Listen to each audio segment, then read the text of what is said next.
भगवद गीता अध्याय प्रथम श्लोक नंबर 1। धृतराष्ट्र ने कहा, हे संजय, धर्मभूमि कुरुक्षेत्र में युद्ध की इच्छा से एकत्र हुए मेरे तथा पांडु के पुत्रों ने क्या किया। तात्पर्य: भगवद गीता एक बहुपठित आस्तिक विज्ञान है जो गीता महात्म्य में सार रूप में दिया हुआ है। इसमें यह उल्लेख है कि मनुष्य को चाहिए कि वह श्री कृष्ण की भक्त की सहायता में संवीक्षण करते हुए भगवद गीता का अध्ययन करे और स्वार्थ प्रेरित व्याख्याओं के बिना उसे समझने का प्रयास करे। अर्जुन ने जिस प्रकार से साक्षात भगवान कृष्ण से गीता सुनी और उनका उपदेश ग्रहण किया, इस प्रकार की स्पष्ट अनुभूति का उदाहरण भगवद गीता में ही है। यदि उसी गुरु परंपरा से निजी स्वार्थ से प्रेरित हुए बिना किसी को भगवद गीता समझने का सौभाग्य प्राप्त हो तो वह समस्त वैदिक ज्ञान तथा विश्व के समस्त शास्त्रों के अध्ययन को पीछे छोड़ देता है। पाठक को भगवद गीता में न केवल अन्य शास्त्रों की सारी बातें मिलेंगी, अपितु ऐसी बातें भी मिलेंगी जो अन्यत्र कहीं उपलब्ध नहीं हैं। यही गीता का विशिष्ट मानदंड है। स्वयं भगवान श्री कृष्ण द्वारा साक्षात उच्चारित होने के कारण यह पूर्ण आस्तिक विज्ञान है। महाभारत में वर्णित धृतराष्ट्र तथा संजय की वार्ताएं इस महान दर्शन के मूल सिद्धांत का कार्य करती हैं। माना जाता है कि इस दर्शन की प्रस्तुति कुरुक्षेत्र के युद्ध स्थल में हुई, जो वैदिक युद्ध से पवित्र तीर्थ स्थल रहा। इसका प्रवचन भगवान द्वारा मानव जाति के पथ प्रदर्शन हेतु तब किया गया था जब वे इस श्लोक में स्वयं उपस्थित थे। अध्याय दूसरा श्लोक। संजय ने कहा, हे राजन, पांडुपुत्र द्वारा सेना की व्यूह रचना देखकर राजा दुर्योधन अपने गुरु के पास गया और उनसे ये शब्द कहे। तात्पर्य: धृतराष्ट्र जन्म से अंधा था। दुर्भाग्यवश वह आध्यात्मिक दृष्टि से भी वंचित था। वह यह जानता था कि उसी के समान उसके पुत्र भी धर्म के मामले में अंधे हैं और उसे विश्वास था कि वे पांडव के साथ कभी भी समझौता नहीं कर पाएंगे, क्योंकि पांचों पांडव जन्म से ही पवित्र थे। फिर भी उसे तीर्थ स्थान के प्रभाव के विषय में संदेह था। इसलिए संजय युद्ध भूमि की स्थिति के विषय में उनसे प्रश्न के मंतव्य को समझ गया। अतः वह निराश राजा को प्रोत्साहित करना चाह रहा था कि उसने उसे विश्वास दिलाया कि उसके पुत्र पवित्र स्थान के प्रभाव में आकर किसी प्रकार का समझौता करने नहीं जा रहे हैं। उसने राजा को बताया कि उनका पुत्र दुर्योधन पांडवों की सेना को देखकर तुरंत अपने सेनापति द्रोणाचार्य को वास्तविक स्थिति से अवगत कराने गया। यद्यपि दुर्योधन को राजा कहकर संबोधित किया गया है, तो भी स्थिति की गंभीरता के कारण उसे सेनापति के पास जाना पड़ा। अतएव दुर्योधन राजनीतिज्ञ बनने के लिए सर्वथा उपयुक्त था, किंतु जब उसने पांडवों की व्यूह रचना देखी तो उसका यह कूटनीतिक व्यवहार उसके भय को छिपा न पाया। श्लोक तीसरा। हे आचार्य, पांडुपुत्रों की विशाल सेना को देखें, जिसे आपने बुद्धिमान शिष्य द्रुपद के पुत्र ने इतनी कौशल से व्यवस्थित किया है। तात्पर्य: परम राजनीतिक दुर्योधन महान ब्राह्मण सेनापति द्रोणाचार्य के दोषों को इंगित करना चाहता था। अर्जुन की पत्नी द्रौपदी के पिता राजा द्रुपद के साथ द्रोणाचार्य का कुछ राजनीतिक झगड़ा था। इस झगड़े के फलस्वरूप द्रौपद ने एक महान यज्ञ संपन्न किया, जिससे उसे एक पुत्र प्राप्त होने का वरदान मिला जो द्रोणाचार्य का वध कर सके।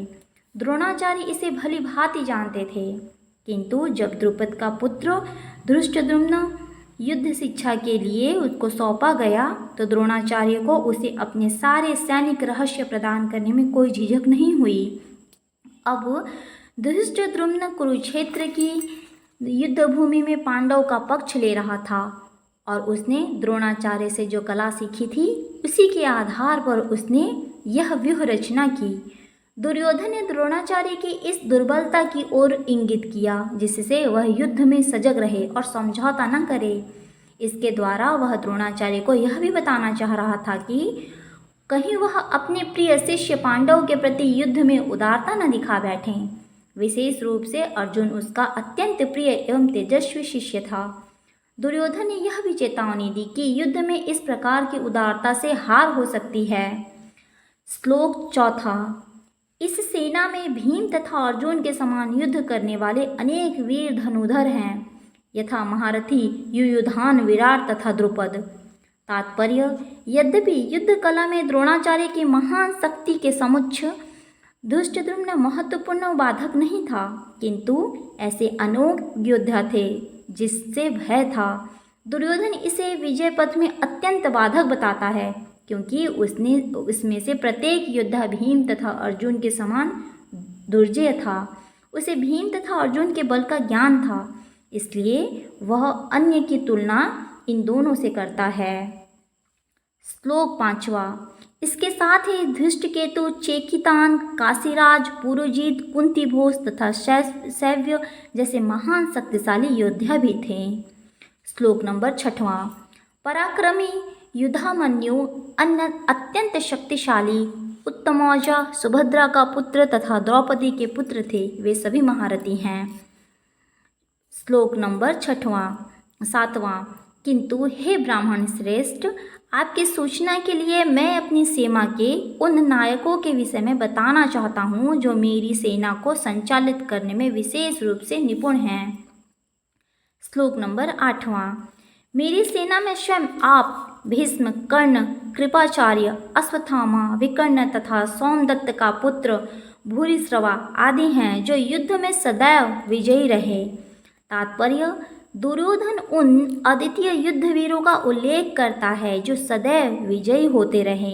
विकर्ण दुर्योधन का भाई है, अश्वत्थामा द्रोणाचार्य का पुत्र है और सोमदत्ती या भूरिश्रवा वाहिकों के राजा का पुत्र है।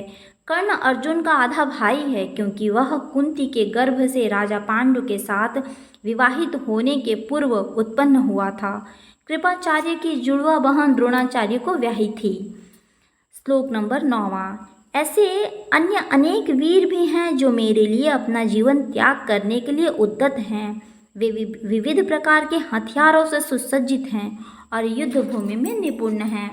तात्पर्य: जहाँ तक अन्यों का यथा जयद्रथ, कृतवर्मा तथा शल्य का संबंध है, वे सब दुर्योधन के लिए अपने प्राणों की आहुति देने के लिए भी तैयार थे।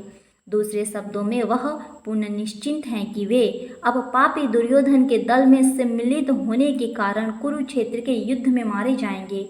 निसंदेह अपने मित्रों की संयुक्त शक्ति के कारण दुर्योधन अपनी विजय के प्रति आश्वस्त था। श्लोक नंबर 10वां। हमारी शक्ति अपरिमेय और हम सब पितामह द्वारा भली भांति संरक्षित हैं, जबकि पांडवों की शक्ति भीम द्वारा भली भांति संरक्षित होकर भी सीमित है। तात्पर्य: यहाँ पर दुर्योधन ने तुलनात्मक शक्ति का अनुमान प्रस्तुत किया है। वह सोचता है कि अत्यंत अनुभवी सेनानायक भीष्म पितामह के द्वारा विशेष रूप से संरक्षित होने के कारण उसकी सहस्त्र सेनाओं की शक्ति अपरिमेय है। दूसरी ओर पांडवों की सेनाएं सीमित हैं, क्योंकि उनकी सुरक्षा एक कम अनुभवी नायक भीम द्वारा की जा रही है, जो भीष्म की तुलना में नगण्य है। दुर्योधन सदैव भीम से ईर्ष्या करता था, क्योंकि वह जानता था कि यदि उसकी मृत्यु कभी हुई तो वह भीम के द्वारा ही होगी, किंतु साथ ही उसे दृढ़ विश्वास था कि भीष्म की उपस्थिति में उसकी विजय निश्चित है, क्योंकि भीष्म कहीं अधिक उत्कृष्ट सेनापति हैं। वह युद्ध में विजयी होगा, यह उसका दृढ़ निश्चय था। श्लोक 11वां। अतएव सैन्य व्यूह में अपने अपने मोर्चों पर खड़े रहकर आप सभी भीष्म पितामह को पूरी सहायता दें। तात्पर्य: भीष्म पितामह के शौर्य की प्रशंसा करने के बाद दुर्योधन ने सोचा कि कहीं अन्य योद्धा यह न समझ लें कि उन्हें कम महत्व दिया जा रहा है। अतः दुर्योधन ने अपनी सहज कूटनीतिक ढंग से स्थिति संभालने के उद्देश्य से उपयुक्त शब्द कहे। उसने बलपूर्वक कहा कि भीष्म देव निसंदेह महानतम योद्धा हैं, किंतु अब वे युद्ध वृद्ध हो चुके हैं। अतः प्रत्येक सैनिक को चाहिए कि चारों ओर से उनकी सुरक्षा का विशेष ध्यान रखें। हो सकता है कि वे किसी एक दिशा में युद्ध करने में लग जाएं और शत्रु इस व्यवस्था का लाभ उठा लें। अतः यह आवश्यक है कि अन्य योद्धा मोर्चों पर अपनी अपनी स्थिति पर आडिंग रहें और शत्रु को व्यूह न तोड़ने दें।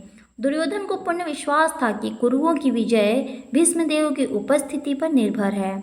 उसे युद्ध में भीष्मदेव तथा द्रोणाचार्य के पूर्ण सहयोग की आशा थी, क्योंकि वह अच्छी तरह जानता था कि इन दोनों ने उस समय एक शब्द भी नहीं कहा था।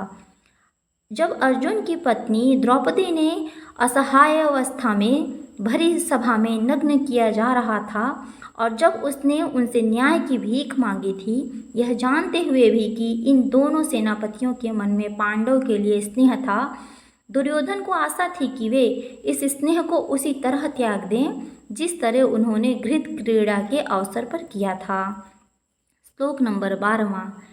तब कुरुवंश के वयोवृद्ध परम प्रतापी एवं वृद्ध पितामह ने सिंह गर्जना की सी ध्वनि करने वाले अपने शंख को उच्च स्वर से बजाया, जिससे दुर्योधन को हर्ष हुआ। तात्पर्य: कुरुवंश के वयोवृद्ध पितामह अपने पौत्र दुर्योधन का मनोभाव जान गए और उनके प्रति अपनी स्वाभाविक दयावश उन्होंने उसे प्रसन्न करने के लिए अत्यंत उच्च स्वर में अपना शंख बजाया, जो उसकी सिंह के समान स्थिति के अनुरूप था। अप्रत्यक्ष रूप से में शंख के द्वारा प्रतीकात्मक ढंग से उन्होंने अपने हताश पौत्र दुर्योधन को बता दिया कि उन्हें युद्ध में विजय की आशा नहीं है, क्योंकि दूसरे पक्ष में साक्षात भगवान श्री कृष्ण हैं। फिर भी युद्ध का मार्गदर्शन करना उनका कर्तव्य था और इस संबंध में वे कोई कसर नहीं रखेंगे। श्लोक नंबर 13वां। तत्पश्चात शंख, नगाड़े, बिगुल, तुरही तथा सिंह सहसा एक साथ बज उठे। वह समवेत स्वर अत्यंत कोलाहलपूर्ण था। श्लोक नंबर 14वां। दूसरी ओर वे श्वेत घोड़े द्वारा खींचे जाने वाले विशाल रथ पर आसीन कृष्ण तथा अर्जुन ने अपने अपने शंख बजाए। तात्पर्य: भीष्मदेव द्वारा बजाए शंख की तुलना में कृष्ण तथा अर्जुन के शंखों को दिव्य कहा गया है। दिव्य शंखों के नाद से यह सूचित हो रहा है कि दूसरे पक्ष की विजय की कोई आशा न थी, क्योंकि कृष्ण पांडव के पक्ष में थे। जयस्तु पांडुपुत्राणा येषा पक्षे जनार्दनः। जय तथा पांडु के पुत्र जयसु की होती है, क्योंकि भगवान कृष्ण उनके साथ हैं और जहाँ जहाँ भगवान विद्यमान हैं वहीं वहीं लक्ष्मी भी रहती हैं, क्योंकि वे अपने पति के बिना तो रह नहीं सकती। अतः जैसा कि विष्णु भगवान कृष्ण के शंख द्वारा उत्पन्न दिव्य ध्वनि से सूचित हो रहा था कि विजय तथा श्री दोनों ही अर्जुन की प्रतीक्षा कर रही थी। इसके अतिरिक्त जिस रथ में दोनों मित्र आसीन थे वे अर्जुन को अग्नि देवता द्वारा प्रदत्त था और इससे सूचित हो रहा था कि तीनों लोकों में जहाँ कहीं भी यह जाएगा वहाँ विजय निश्चित है।